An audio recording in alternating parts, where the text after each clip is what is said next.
MP MLA का रिश्तेदार हो और इसके पास मैसेज चला जाए कि आप मेंस के लिए हो और मेंस में मैसेज गया तो आगे भी जा सकता है।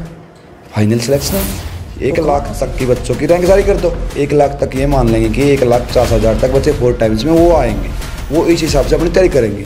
ये मैसेज वाला प्रोपेगेंडा कहाँ से आया? ये खिलवाड़ कर रही है, हमारी भावनाओं को आहत कर रही है, बार बार कर रही है। ये सोच रहे हैं कि यूथ कुछ नहीं कर सकता, लेकिन हमारे पास है वोट की चोट। अब वो नहीं रहा कि गांव में चौधरी है फलाना बूढ़ा पटा लिया और वोट आ जाएंगे। अब जी यूथ जाग चुका, पढ़ चुका, आगे बढ़ चुका है। अपने हिसाब से हम अपने मत का प्रयोग करेंगे। अब मैं सीधा सा ये बोलूँ कि बिना पर्ची बिना खर्ची तो मुद्दा रहा है। मेरा नाम प्रदीप संधू है सर। सीईटी के बारे में कल एक नोटिफिकेशन जारी हुआ है हरियाणा स्टाफ सिलेक्शन कमीशन की तरफ से। उसमें 2 जुलाई से एग्ज़ाम स्टार्ट हो रहे हैं। उसमें एक हेडलाइन की गई है, जो बच्चे जो शॉर्ट लिस्ट होंगे, उसमें जो बच्चे शॉर्ट लिस्ट होंगे उनको ना उनके पास मैसेज आएगा। मतलब अभी जो ये पॉलिसी है इसमें 4 टाइम्स से कम बच्चे हैं जो ये वैकेंसी हैं। इन फ्यूचर धीरे धीरे आगे 56-57 ग्रुप आएगा। ये लोग शॉर्ट लिस्ट क्यों नहीं कर रहे? बच्चों की लिस्ट डाल दे भाई। 4 गुना ही बुला रहे हो आप, RDL रवैये पे बने हुए हो तो 4 गुना की लिस्ट तो डालो कम से कम।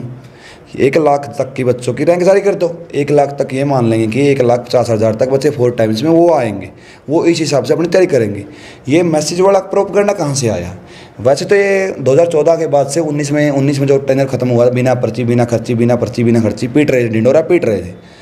अब मैं सीधा सा ये बोलूँ कि बिना पर्ची बिना खर्ची तो मुद्दा रहा ही नहीं। ये भाई है मेरे साथ, ये एग्ज़ाम दे के नहीं आया CET का, और क्या पता ये भाजपा का मेन कार्यकर्ता हो या किसी MP MLA का रिश्तेदार हो और इसके पास मैसेज चला जाए कि आप मेंस के लिए हो और मेंस में मैसेज गया तो आगे भी जा सकता है, फाइनल सिलेक्शन में भी। तो कहाँ से निष्पक्ष पारदर्शिता की भर्तियों के लिए ढिंढोरा पीटते हैं? तो इसलिए मेरे साथियों में ये आपसे आग्रह करता हूँ, सरकार अपने सख्त से सख्त रवैये, जो RDL रवैये पे क्वालिफाई तो नहीं कर रही हैं, लेकिन ये अलग से अलग चीज़ें हमारे ऊपर जानबूझ के थोप रही हैं।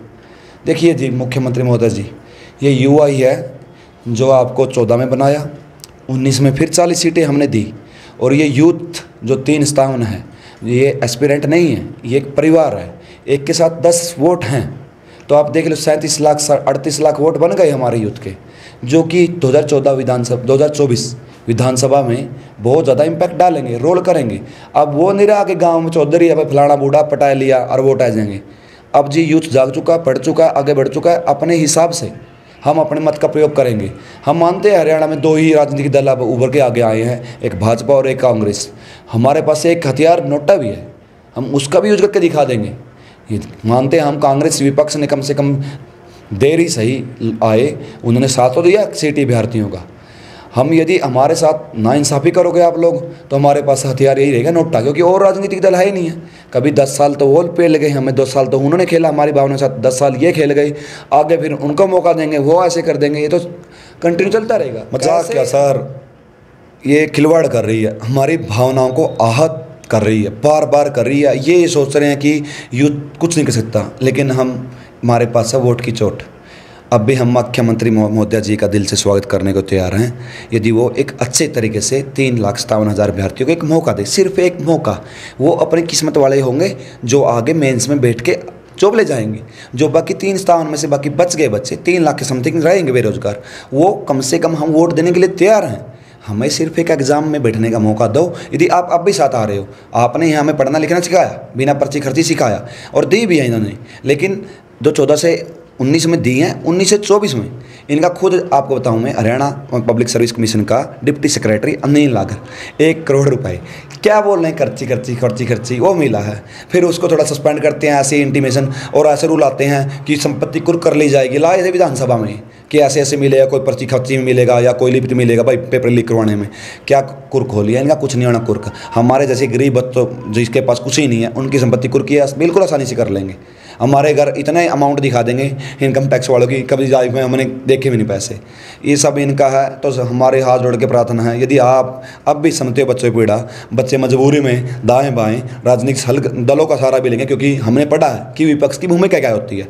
तो विपक्ष आया भी, यदि आप अब भी खुले दिल से हमारा स्वागत करोगे तो 2024 में हम भी फूल मालाओं के साथ और बिल्कुल वोट की चोट के साथ आपको दोबारा फिर सत्ता में लाने का काम करेगा। कैसे हमारा देश तरक्की करेगा। हमारी जीडीपी डाउन आ रही है, हमारे यहाँ पर महंगाई इतनी बढ़ गई है कि एक जो आदमी तो दिहाड़ी करके लाता है वो अपना परिवार का पालन पोषण नहीं कर सकता। डेली लाता है, वो लग जाते हैं। यदि हारी बीमारी कोई आ गई तो परिवार की जो व्यवस्था है बिगड़ जाती है। तो आप लोग क्यों हमसे आगे, जैसे बराक ओबामा है, राष्ट्रपति रह के भी नॉर्मल रहते हैं, वहाँ की यहाँ इंप्लीमेंट क्यों नहीं करते? हमारे यहाँ एक बार एक MLA बन जाओ, एक MP बन जाओ, एक आप जिला पार्षद बन जाओ, एक आप यहाँ पर चेयरमैन बन जाओ, आपकी आने वाली 5 पीढ़ियाँ खाएगी। क्योंकि यहाँ पर भ्रष्टाचार से लिपित है। और ये चीज़ें अगर देश में बदलाव नहीं आएगा, कौन लाएगा? यूथ लाएगा। हम पढ़ रहे हैं, आगे बढ़ रहे हैं, न्यू एजुकेशन पॉलिसी थोप रहे हैं। बिल्कुल थोपी। हमने मांगी? नहीं मांगी। पहले हमारी कांग्रेस सरकार में ही 2009 में जो ये आई थी कि पहली से लेकर 8वीं तक फाइल ही नहीं करना। इससे देखो क्या प्रभाव पड़ रहा है आप देश में, बेरोजगारी। अब रिसेंटली ये नई शिक्षा नीति लाए हैं, उसमें कहना चाहूँगा मैं, एक Parimal the brand ambassador of Haryana शिक्षा एजुकेशन पॉलिसी की है। 200 बंदों के हरियाणा में से नाम गए थे। नई शिक्षा नीति बनाई थी जो केंद्रीय सरकार ने, 200 में से परिमल सर का नाम नहीं था, जो कि हरियाणा के हर बच्चे की जुबान पर सोते जागते नाम है। क्यों नहीं उनसे राय ली गई? आप लोग जानबूझ थोप रहे हैं, ऐसी पॉलिसी ला रहे हैं कि बच्चे पढ़ेंगे नहीं तो गुंठा छाप होंगे, पुड्डा छाप हो गए तो सवाल जवाब नहीं करेंगे, मेरे जैसे कोई क्रांतिकारी बाहर नहीं आएंगे। तो इसलिए हमारा आग्रह है, मेरे जो साथी तक ये वीडियो पहुँचे, जो ये 4 टाइम्स की जो पॉलिसी ला रहे हैं उसमें भी ये भेदभाव कर रहे हैं। मैसेज, आज तक मैसेज का कुछ शेड्यूल आया ही नहीं। आप HKRM को उठा लो, हरियाणा कौशल रोजगार निगम में, उसमें धड़ल्ले से ये भर्तियां बेच रहे हैं, सेटिंग में हो रही हैं। कोई 2 महीने के लिए LM लग रहा है, कोई 4 महीने के लग रहा है, कोई कहीं भटक रहा है, कोई कहीं भटक रहा है। हाँ, कोई योग शिक्षक की बात करूँ, योग शिक्षक लगाए 6 महीने, उसके बाद वो हटा दिए। कोई स्थायी नहीं है, टेम्परेरी कर रहे हैं सब कुछ ये। और ये भर्तियां जो पक्की भर्तियां 4 साल में इसमें आई हैं एकदम, ये भी ये लोग थोड़ा सा, कहना चाहूँगा मैं, पर्ची खर्ची की ओर ले जा रहे हैं, जैसे ये रवैया दिखा रहे हैं कि मैसेज आएगा। तो इसलिए हमारा आग्रह है कि आप लोग जो भी आगे जिसका भी एग्ज़ाम, जैसे भी आप अपनी आइडियल रोए पे बने रहो, आप कम से कम 1 लाख या 2 लाख या 6 लाख 3 लाख जो 57,000 है उनको शॉर्ट लिस्ट कर दो, ताकि उन बच्चों को आइडिया लग जाए भाई हमारा नाम आएगा या नहीं आएगा।